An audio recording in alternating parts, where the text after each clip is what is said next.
नमस्कार.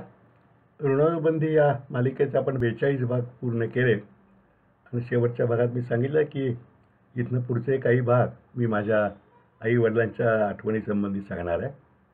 पण मला असं वाटलं की ऋणबंदी हे काही शीर्षक त्याला योग्य नाही.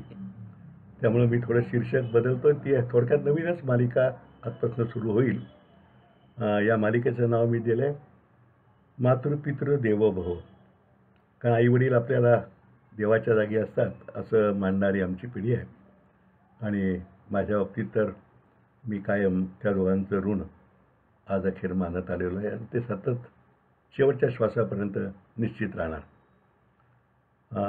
खरं तर त्यांचं आयुष्य, त्यातले वेगवेगळे प्रसंग, त्यांनी त्यातून आम्हाला दिलेली शिकवण, त्यांनी केलेलं कार्य, हे सगळं मी या मालिकेतनं सांगणार आहे. कदाचित 4-5च नाही तर जास्तही भाग त्याचे होतील.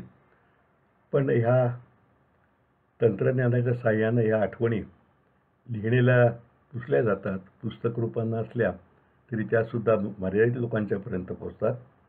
त्यामुळे हे कायमचं एक फेसबुकवरती आणि यूट्यूबवरती केल्यानंतर लोकांच्यापर्यंत पोचतं आणि ते कायम राहतं. हे आता मी जवळजवळ 2 महिने वेगळ्या व्हिडिओ करून टाकतो आहे आणि यूट्यूबवरही ठेवतो आहे. त्यामुळं माझ्या लक्षात आलं. त्यामुळं हा एक वेगळा प्रयोग मी करतो आहे. खरं तर समर्थांनी सांगितले मूर्खांच्या लक्षणामध्ये, सांगे वडिलांची कीर्ती तो एक मूर्ख. म्हणजे वडिलांच्या कीर्तीवरती जगणारा माणूस मूर्ख असं म्हणायचं आहे.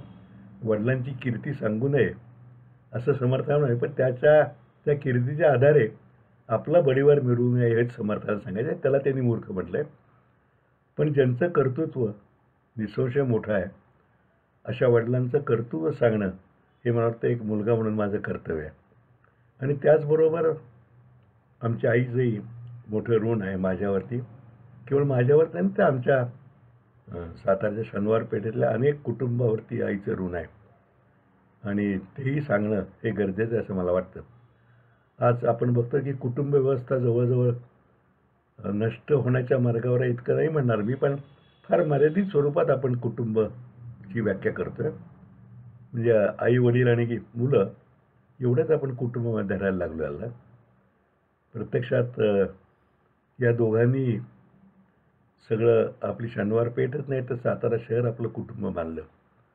आणि त्यामुळं आणि वडिलांच्या बाबतीत तर ते शहराच्याही मर्यादा ओलांडून वेगवेगळ्या संस्थांच्या माध्यमातून महाराष्ट्रभर पोचले.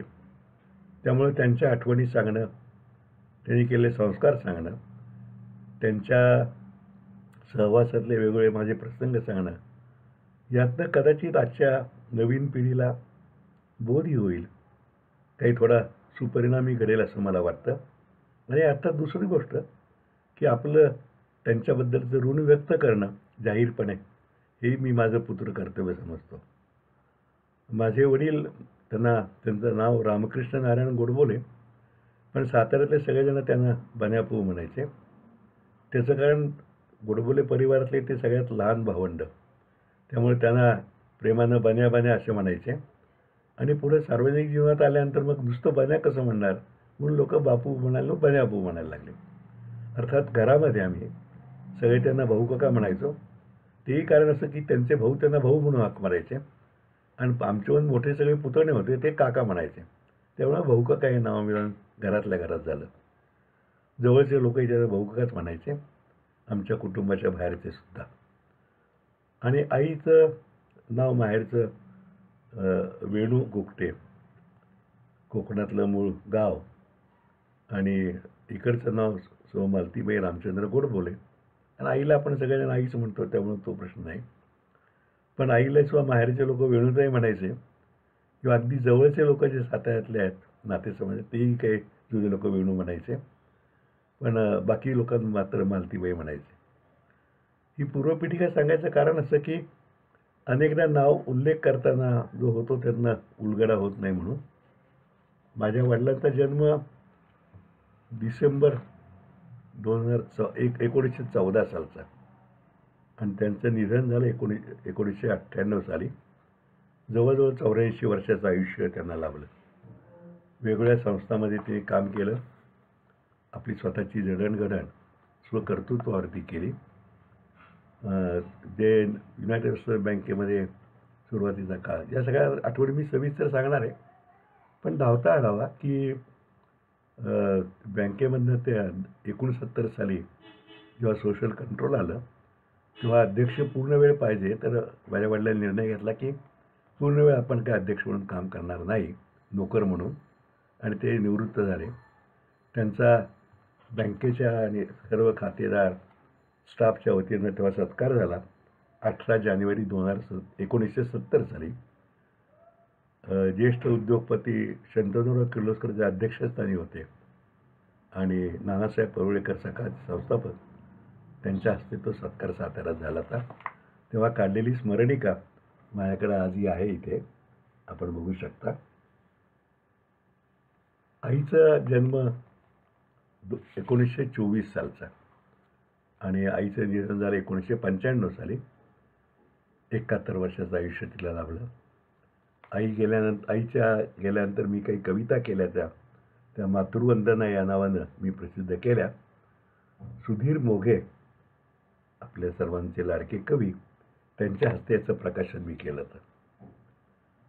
या आठवणी सांगताना म्हणजे माझा जन्मही सांगायला लागणार आहे केव्हा तरी, तोही सांगेन. माझा जन्म 1944 सालचा, 2 जुलै 44. म्हणजे आता उद्याला हा भाग 1 तारखेला मी प्रसारित करतोय, म्हणजे उद्या 76 वर्ष मला संपतील. माझा अंदाज स्वतः असा आहे, गमतीचे भाग म्हणून सांगतो, की दोघांचं आयुष्याचं ॲव्हरेज काढलं तर साधारणपणे 77-78 येतं, किंवा आणखी 1-2 वर्ष आपल्या हातात आहे असं मला वाटतंय. माहीत नाही नक्की किती आहे, पण तेव्हा त्यापूर्वी हे सगळं आपण रेकॉर्ड करून ठेवावं, हीच माझी या सगळ्या मागची भावना आहे. आत्तापर्यंत सगळ्या मालिकेला तुम्ही खूप प्रतिसाद दिला, अनेक लोकांनी फोनही केले. आपल्याला सुद्धा, कारण आपल्यापैकी बऱ्याच जणांचं आहे माझ्या आईवडिलांची परिचय असण्याची शक्यता खूप कमी आहे. काही लोक नावाने ओळखत असतील, पण ह्या पिढीशी त्यांचा संबंध आता त्यांना जाऊन सुद्धा जवळजवळ 22 वर्ष झाली, त्यामुळं संबंध कमी. पण आपल्याला त्यांचं आयुष्यातले टप्पे, म्हणजे आईच्या आणि वडिलांच्या दोघांच्याही, तुम्हालाही बोधप्रद वाटतील, काही घटना रोचक वाटतील. त्यांनी आम्हा मुलावर कसे संस्कार केले हेही कळेल. त्यामुळं त्या आठवणी सांगतोय मी इथे. हे मी पुन्हा पुन्हा सांगतोय कारण माझ्या डोक्यात कायम असं आहे की आपणच आपल्या वडिलांच्याबद्दल काय सांगायचं, आई वडिलांच्याबद्दल.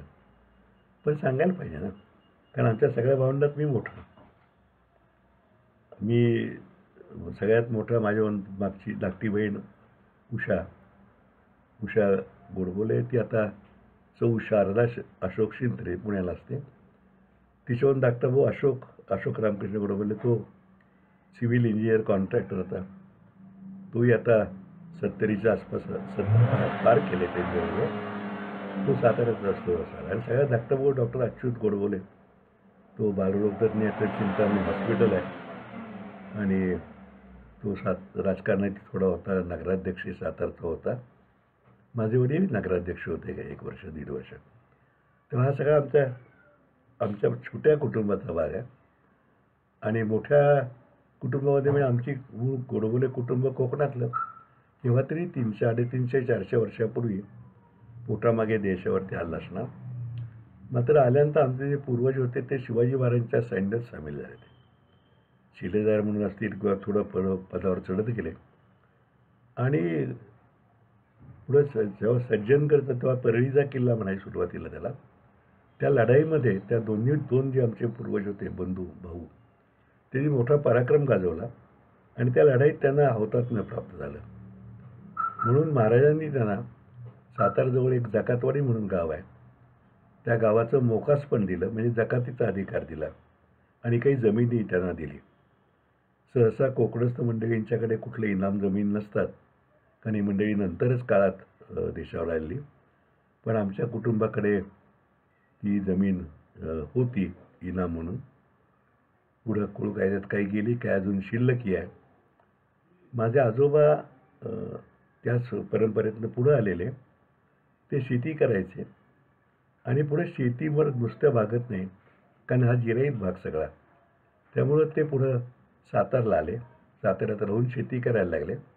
आणि साताऱ्यात आल्यानंतर त्याला काहीतरी जोड व्यवसाय पाहिजे, शेतीवर मोठं कुटुंब भागत नाही. म्हणून इथे एक त्यांनी जळाऊ लाकडाची वखार काढली. शनिवार पेठेतच 24 शनिवार पेठ असा त्या वखारीचा पत्ता होता तेव्हा. म्हणजे वखार तिथं नंतरही काही काळ होती. ते गेल्यानंतरही काही काळ आमचे थोरले चुलते चालवत होते, ते नंतर बंद केले. आणि मग माझ्या वडिलांना 3 भाऊ आणि 4 बहिणी, 5 बहिणी.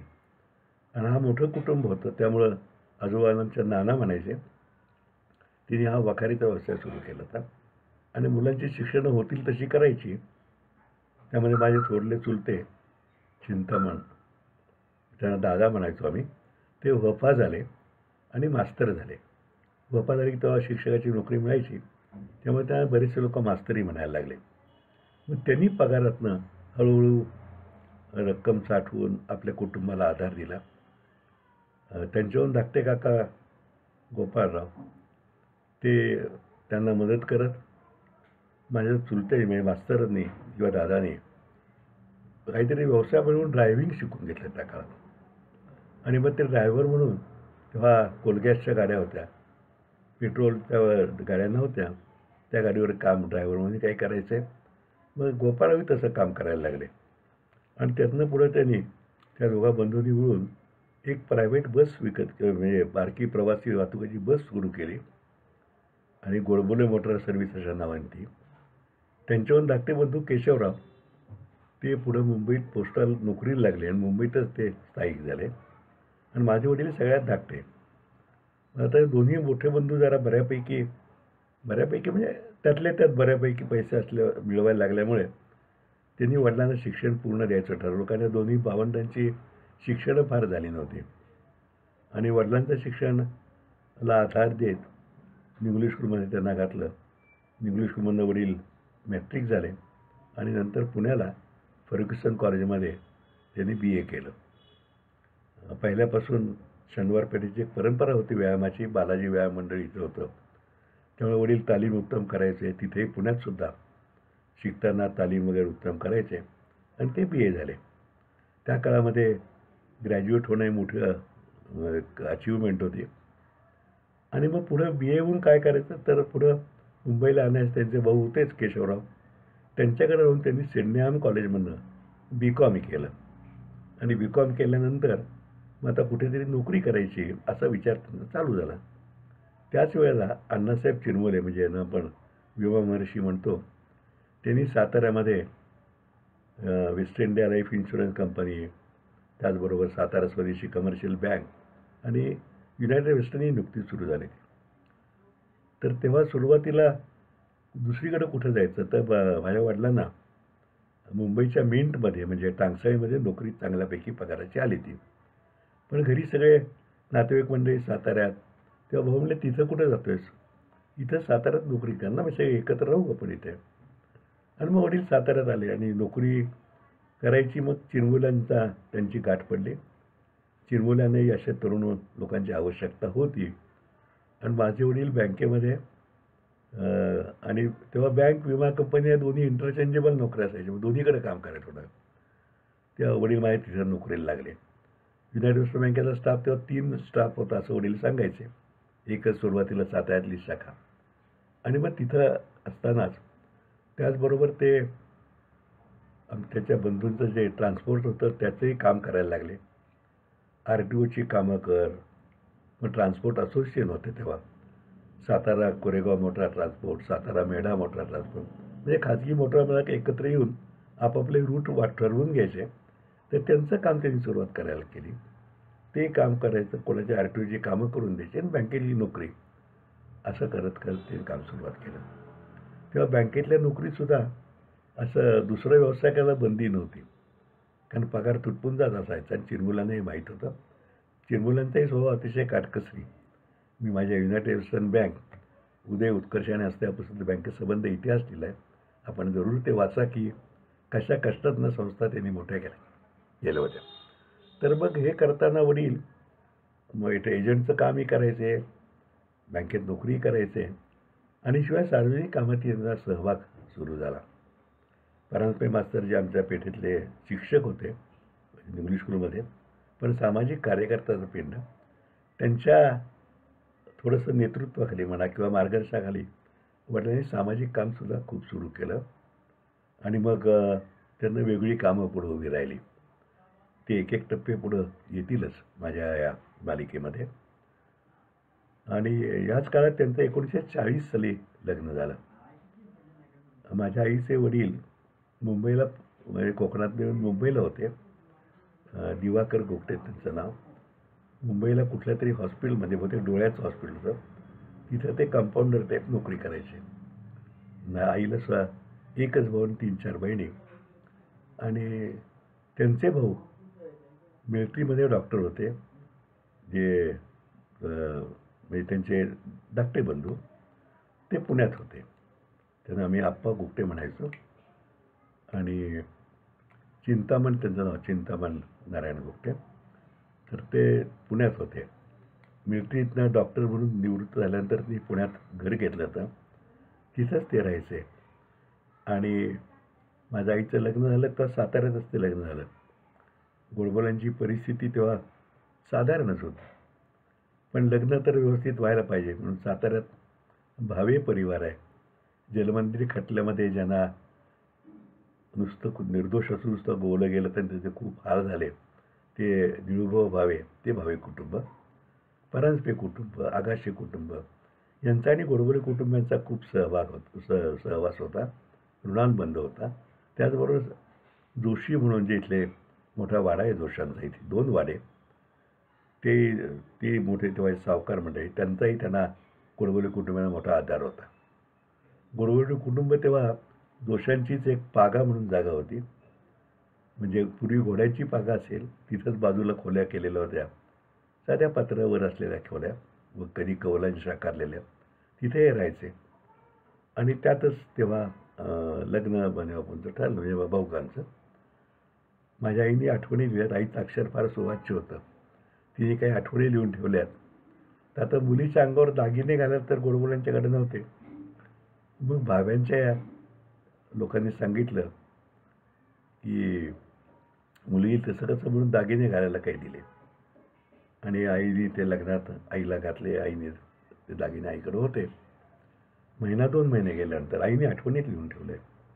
1-2 महिने गेल्यानंतर एक दिवस सासऱ्यांनी सांगितलं की आता ते दागिने भाव्यांचे परत द्यायचे. आईने लिहिले की मला रडू कोसळलं की हे उष्ण वैभव कशाला, पण दिलं आईने. आणि आईने कष्टाने जिद्द बांधलेली होती. आणि मग या दोघांचा प्रपंच सुरू झाला. पुढं मास्तरांनी म्हणजे दादांनी एक घर विकत घेतलं. त्या घरामध्येच माझे वडीलही शिफ्ट झाले तिथे भाडेकरू म्हणून. नवीनला भाडं देत असतील तेव्हा. 25 शनिवार पेठ त्या घराचा नंबर. पुढे त्यांनी दुसरंही घर पलीकडचं घेतलं, 23 एक घरमध्ये टाकून 23 शनिवार पेठ, तिथं ते राहत होते. आणि माझा जन्म 1944 सालचा.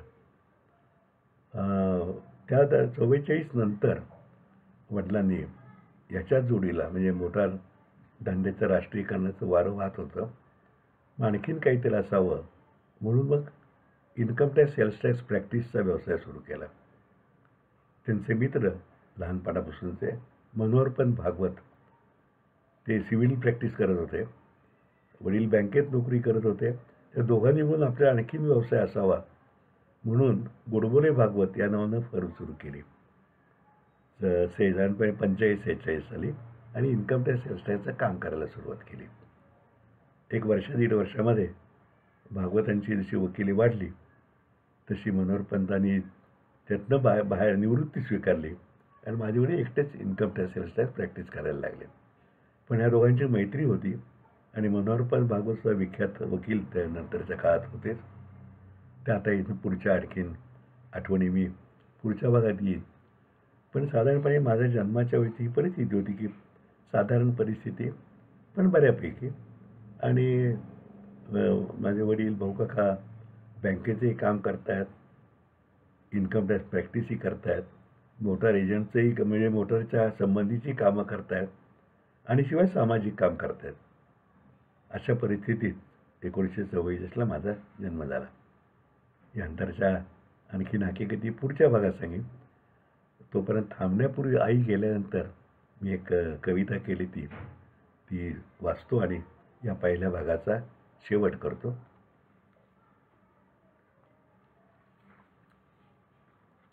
कवितेचं नाव आहे ब्रह्मस्वरूप. ब्रह्मस्वरूप. वेदशास्त्रे सांगती देव आकाशी राहतो, कोणी कधीही केव्हाही त्याला पाहू ना शकतो. बुद्धिदाता तोच आहे परी दिसणारा नाही, हे बुद्धीचं मानते तत्व मनी सांभाळते. परी मन वेगळे वेगळे जेव्हा जाणीव जाणते, आईच्या रूपात तेव्हा रोज देवाला पाहते. आई देवाजीचे रूप, आई सृष्टीचे प्रारूप, निर्गुणांच्या पलीकडे आई ब्रह्माचे स्वरूप. आई देवाजीचे रूप, आई सृष्टीचे प्रारूप, निर्गुणांच्या पलीकडे आई ब्रह्माचे स्वरूप. देण्या विश्वाला प्रकाश जळे निरांजनी ज्योत. देण्या विश्वाला प्रकाश जळे निरांजनी ज्योत. मुलाबाळांच्या सुखासाठी माये झिजे दिन रात. त्यांच्या सुख समृद्धीत हिचे सुख सामावले, त्यांच्या प्रसन्न मुखाने सारे कष्ट विसरले. त्यांच्या सुख समृद्धीत हिचे सुख सामावले, त्यांच्या प्रसन्न मुखाने सारे कष्ट विसरले.